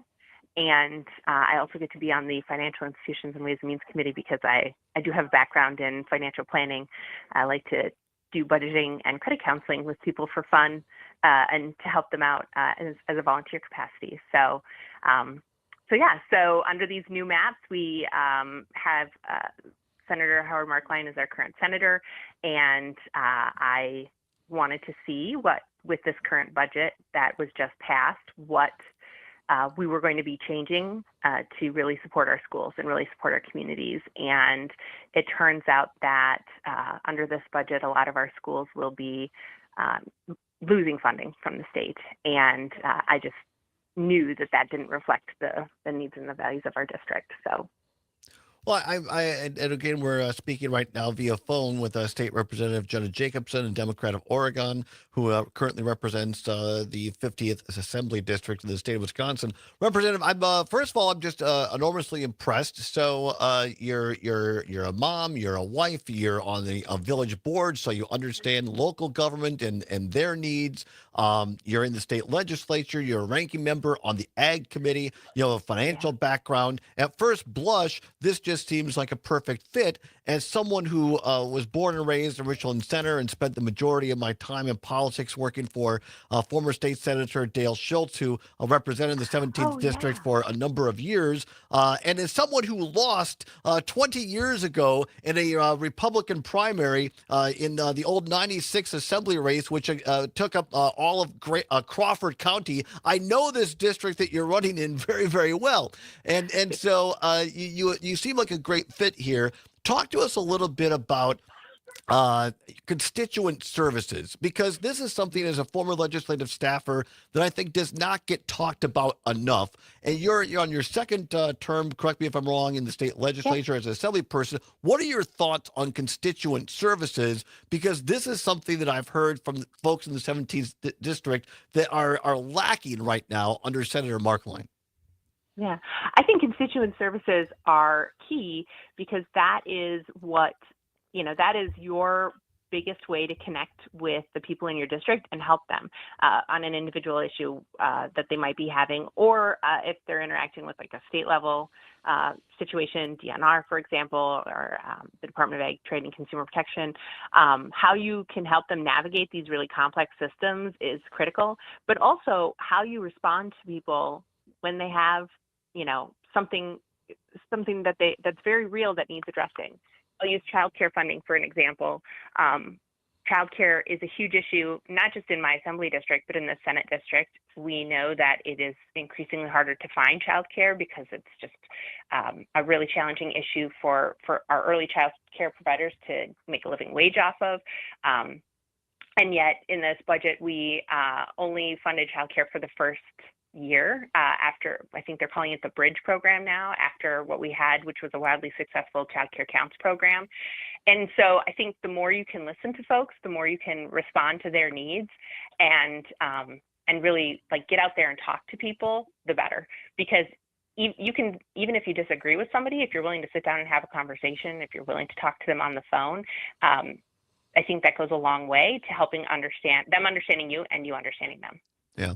I think that's great because, my former boss used to say, look, I'm elected to serve all the people of the 17th Senate District, not just the ones that voted for me. And I think that's so key. What are the big drivers as far as economy in the 17th Senate District, the old one and even under the new one, is the University of Wisconsin-Platteville in Grant County. It's critical, and right now the University of Wisconsin system is having a lot of problems with this new budget. There was some more money. A lot of that was for one-time new building projects. What are your thoughts specifically on the UW system, but UW-Platteville in particular?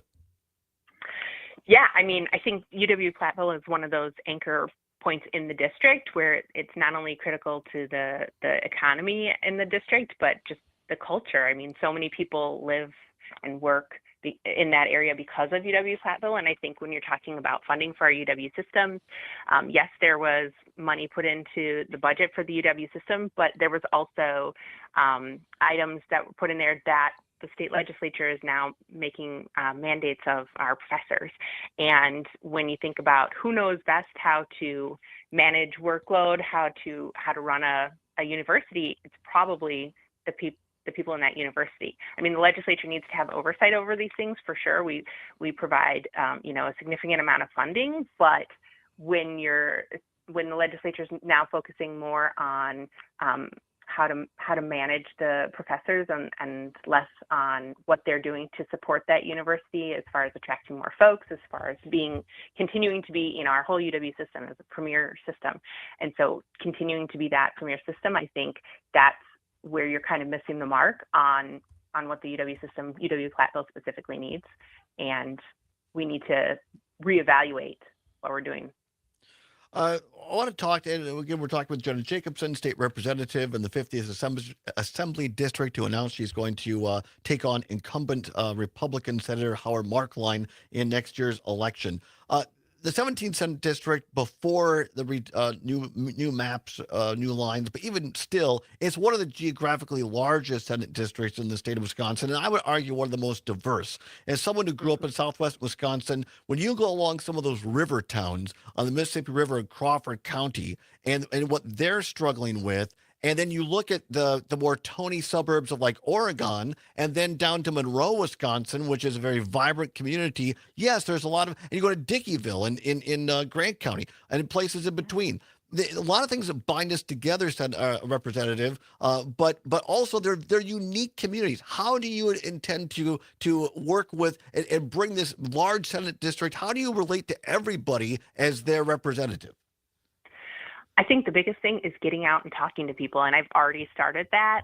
Before I announced I wanted to reach out to folks around the district and talk to them, find out what their needs are, what they would like their next state senator to be prioritizing, and really getting in touch with the folks that are doing the work to support their communities every day.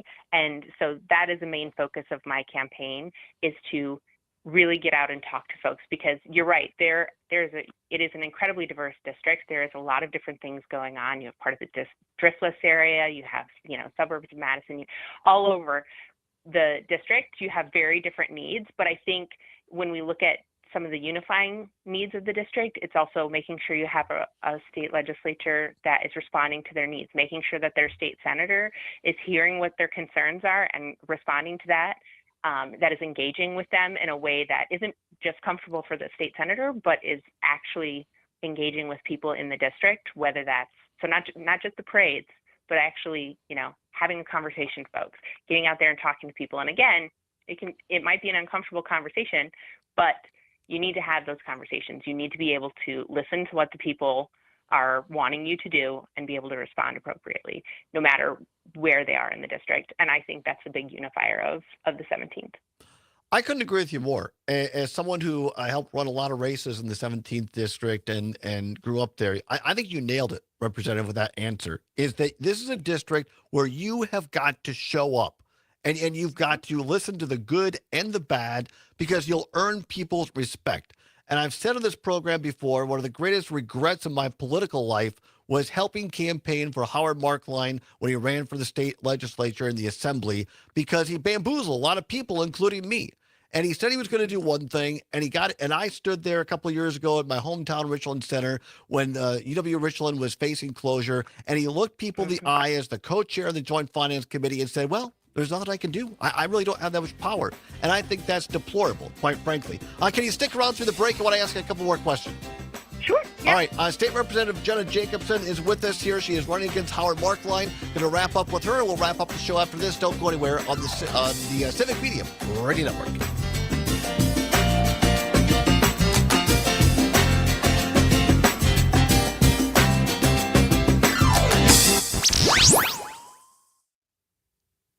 Come work with us. Civic Media has a number of great jobs across the state. Open now at civicmedia.us/careers.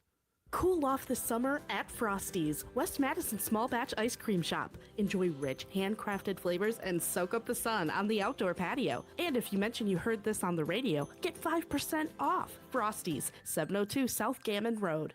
Herbal Aspect has landed. That's right, Madison's go-to cannabis destination now has a brand new location in Sun Prairie. Wait, 4 locations? That's a high level of convenience. With 3 Madison locations and now Sun Prairie, a great cannabis experience is always close by. Our expert staff is here to help, whether you walk in, call, or order online. Mention Radio 420 and get a special discount. So stop by Herbal Aspect in Sun Prairie, because great cannabis isn't just a pipe dream. Nice. I'm rolling over now. Herbal Aspect. At Hazelden Betty Ford, treating mental health isn't just about breaking old patterns. It's about braving new ones. As the leader in alcohol and drug treatment for 75 years, we know caring for addiction, anxiety, depression, and trauma goes hand in hand. We're here for you with new tools when life breaks down. Discover your path to better mental health at hazeldenbettyford.org/Wisconsin. Sponsored by Hazelden Betty Ford Foundation.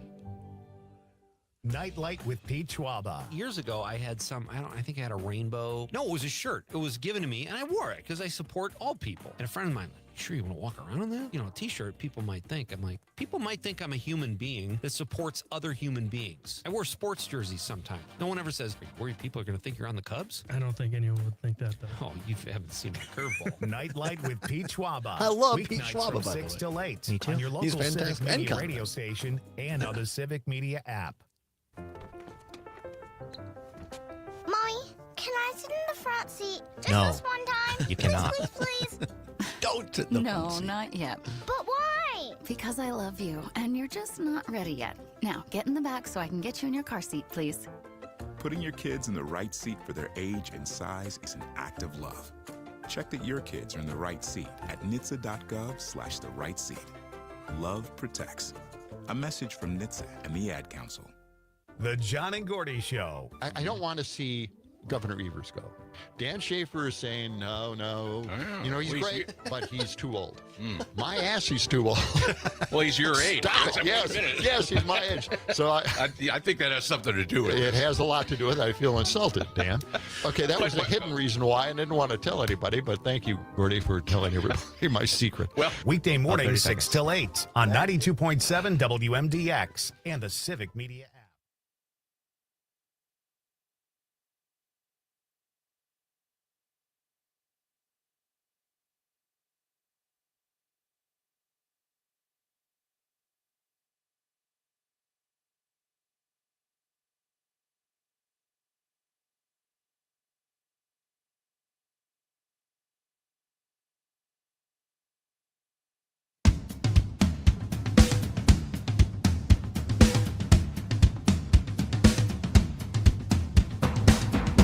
Welcome back to the Todd Allbaugh Show on the Civic Media Radio Network. What is now 8 minutes before the hour of 4 o'clock. At the top of the hour, ABC, or CBS News, or James Kelly News, depending upon which of our great stations you're listening to. A weather update, and then our great sports reporter, Mike Clemens. Brewers in action back in Milwaukee tonight. Mike will tell you all about that. Followed by another edition of the Maggie Dawn Show. And our friend Matt Rothschild doing yeoman's work today. He guest hosted the Matt Nair on Air program earlier with our friend Angela Lang. They did a great job. And now Matt's back for his second shift. He's doing the Maggie Dawn Show. I mean, he's the superhero of Civic Media today. You're listening to the Matt Rothschild Radio Network. That's exact. It's the Rothschild Radio Network. So join Matt right after our show. It'll be a great show, I am sure. And then followed by our friend Pete Schwaba and Nightlight. Right now, we are joined on the phone by State Representative Jenna Jacobson, Democrat of Oregon, who represents the 50th Assembly District. Announced this morning she is taking on a Republican incumbent, Senator Howard Markline, in the 17th Senate District, the newly redrawn line. Representative, thank you for sticking through the break there. I just got done saying, look, I'm a guy who doesn't pull any punches. I'm a former Republican, spent 30 years in the party. I left in 2011. I'm a person who went out and did doors for Howard Markline. When he first ran for state assembly, I drove through a snowstorm to get to Sauk City to his inauguration, and then watched the guy just turn into something that I didn't vote for and I did campaign for. And I think you nailed it before the break, Representative, when you said one of the keys to this campaign is getting, and being a great representative, a great legislator, is getting out and meeting with folks, regardless of whether you agree with them or not, because that earns their trust. I'm here to tell you, as someone who grew up in this district, well, the old district, but knows this district very well, you nailed it. Because if people don't know how much you care, they're not going to care how much you know. Yeah, I agree. And I think that's it's interesting. You probably knocked on my door back when you were doing that stuff, because I lived in Barneveld at the time. Oh, I'm sure I did then. Yeah. Yeah. And I think that's the biggest unifier in this district is people want to make sure that they're heard. And I think everybody understands that, you can't have everything, you can't have the world, but to understand that you have somebody who's fighting for you and who's cares about your values and what you're trying to do, I think is critical to not just this district, but being a good representative. And look, I'd love to have you back on the show and get more into this, because I understand some of the playbook they're going to run against you. I think from everything I've heard today, you're perfectly prepared and ready to take this on.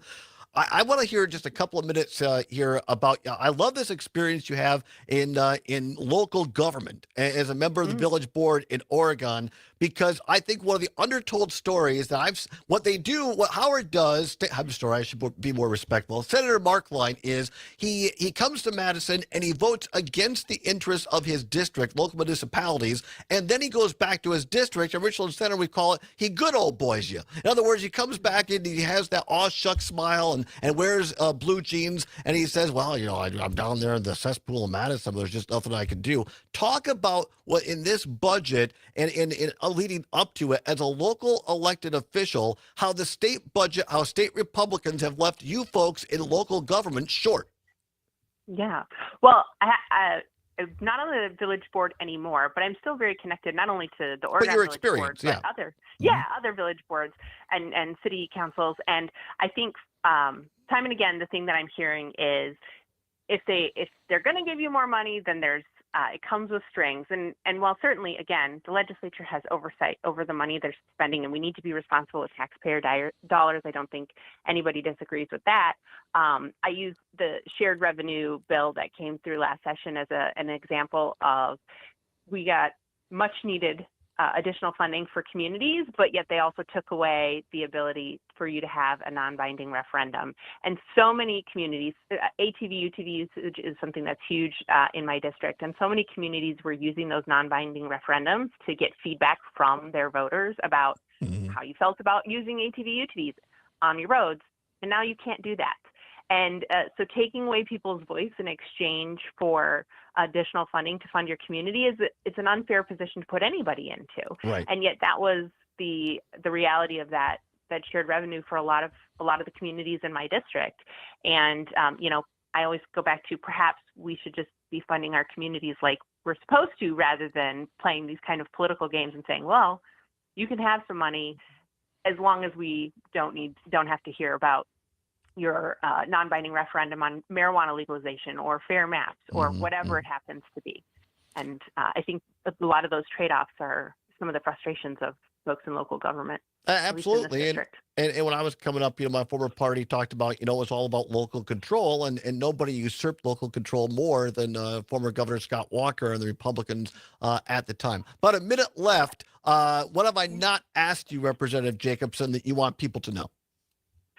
I think what I really would like people to take away from not only this conversation, but my candidacy is that I do want to hear from folks. When you see me out and about, feel free to come say hello, share with me your thoughts, email me. I still in the assembly, I am the person that writes back to all of my constituents. It takes me a little while sometimes to get back to folks, but I'm the one writing those emails. And because that's important to me. It's important that I have good communication with the folks in my district. So I think that for me, the biggest takeaway is we have there's a long time between now and November of 2026, but I hope to have vigorous conversations with people around the district about what you want to see in your next state senator and how we can be supporting your community, your schools, and your local hospitals, the things that you need the state to be working on. And how can people get in contact with your campaign? Best way is jenna4wisconsin.com. Jenna for Wisconsin, is FOR? Yes. jenna4wisconsin.com. Representative, I can't thank you enough. I think you're great, and we've never met before, but just this conversation, I think this is exactly the kind of candidate that Democrats need in the 17th Senate District. You're welcome back here. And just for the record, I have invited Senator Howard Marklein in this program numerous times, and every time Howie says, quote, "I just don't have time," unquote. So, Representative, thank you for having time for us. I appreciate you. Thank you for having me. I look forward to coming back. Absolutely. Anytime. State Representative Jenna Jacobson, great candidate in the 17th Senate District. Many thanks to Senator Keller Royce as well. And Zomer, stay tuned. Matt Rothschild is next. Keep banging your drum. We'll see you tomorrow.